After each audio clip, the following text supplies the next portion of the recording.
सबर का मतलब है अपने नफ्स को रोकना वो काम करने से जिसका महल तकाजा नहीं करता। तो अगर किसी महल में खामोश रहना का तकाजा है तो खामोश रहना सबर है। और अगर महल और सिचुएशन ये डिमांड कर रही है कि यहाँ पे जुबान खोलो, स्टैंड लो, आवाज उठाओ, कदम बढ़ाओ, तो वो कदम बढ़ाना और आवाज उठाना सबर की सबसे बड़ी दलील है।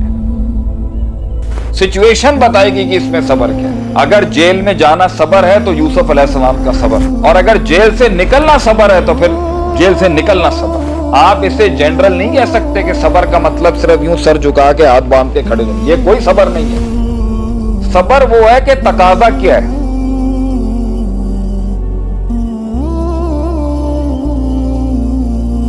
देखो सबर का मतलब होता है, सबर क्या डेफिनेशन बता दूं मैं, जो तुम लोगों के दिमाग के अंदर जो सबर है ना वो गलत सबर घुसा। सबर का मतलब है अरबी में हब्सुन नफ्स, अपने नफ्स को रोकना उस चीज से जो वो महल तकाजा कर रहा है।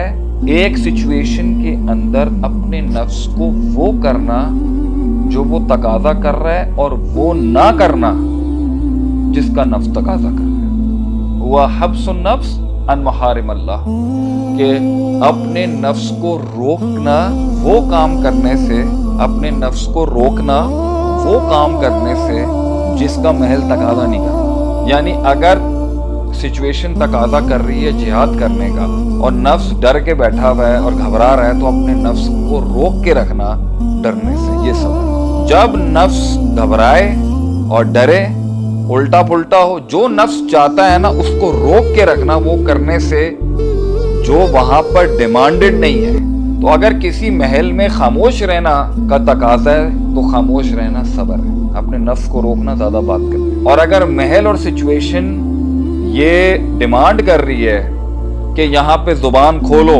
स्टैंड लो, आवाज उठाओ, कदम बढ़ाओ, तो वो कदम बढ़ाना और आवाज उठाना सबर की सबसे बड़ी दलील है। अपने नफ्स को रोकना जो उस महल का तकाजा नहीं है। अगर महल और सिचुएशन तकाजा कर रही है कि ईंट उठाओ, पत्थर उठाओ, तो सब्र अजीम है ही यही। तो जुबान चलाना कभी सबर और कभी जुबान रोकना सबर। अगर सबर सब्जेक्टिव जिसने कहा है, ये है सब्जेक्टिव सबर। सिचुएशन बताएगी कि इसमें सबर क्या है। अगर जेल में जाना सबर है तो यूसुफ अलैहिस्सलाम का सबर, और अगर जेल से निकलना सबर है तो फिर जेल से निकलना सबर। आप इसे जनरल नहीं कह सकते कि सबर का मतलब सिर्फ यूं सर झुका के हाथ बांध के खड़े रहना, ये कोई सबर नहीं है। सबर वो है कि तकाजा क्या है। अब यहाँ पर मैं एक डेफिनेशन पढ़ता हूँ, अल्लाह की हराम चीजों से बच के रहना सबर है। तो मैदाने जंग से दुश्मन के खौफ से भागना नफ्स परस्ती हुई, और नफ्स के खिलाफ नफ्स से खिलाफ जाके मैदाने जंग में दुश्मन का मुकाबला करना सबर हुआ नहीं हुआ। ये क्लियर हो गया कि सबर का मतलब है जिहाद करना सबसे बड़ा सबर है भाईजान। क्योंकि महल तकाजा कर रहा है, महल का तकाजा ये है कि मैं खामोश हो जाऊं और मैं डर के बैठ जाऊं और मैं घबरा जाऊं, मैं चुप कर जाऊं। नफ्स ये कह रहा है कि नहीं मैं ये करूं, और अगर नफ्स के खिलाफ जाके आप वो करें, जो वो करना जो तकाजा, नफ्स का तकाजा कुछ और हो, हालात का तकाजा कुछ और। सबर जो तंग कर रहा था, क्लियर हो गया कि सबर सिचुएशन में बताया जाएगा क्या है।